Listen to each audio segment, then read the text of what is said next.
بسم اللہ الرحمن الرحیم۔ السلام علیکم ورحمۃ اللہ وبرکاتہ۔ شفا بن جاتے ہیں وہ آنسو جو رمضان کی راتوں میں بہائے جاتے ہیں۔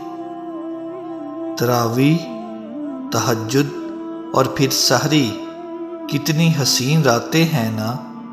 اس سے اپنی دعاؤں پہ کن کہلوانے کی دعاؤں میں اتنی طاقت ہوتی ہے کہ یہ اللہ سے ہر بات منوا لیتی ہیں۔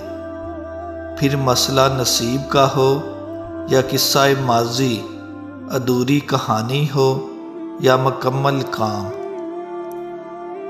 دعائیں مانگتے رہا کرو۔ کیا پتہ تمہاری من پسند چیز میں ہی اللہ کی رضا ہو۔ اس کی شان کا یہ عالم ہے کہ جب وہ کسی چیز کا ارادہ کر لیتا ہے تو اسے حکم دیتا ہے، ہو جاؤ، بس وہ ہو جاتی ہے۔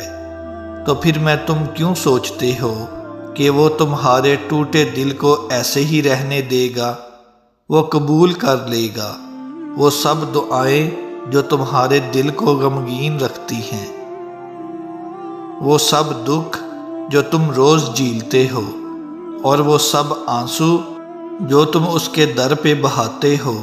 وہ تمہیں خالی نہیں رہنے دے گا۔ ہمیشہ نصیب کا لکھا ہی سب کچھ نہیں ہوتا۔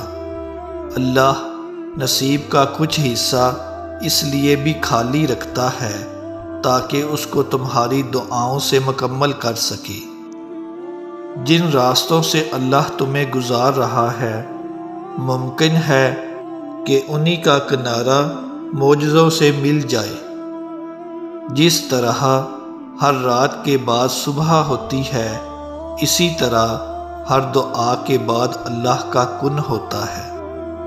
جن کو علم ہو جائے اللہ بڑے غور سے سنتا ہے، پھر وہ اپنی کہانی کسی اور کو نہیں سناتے۔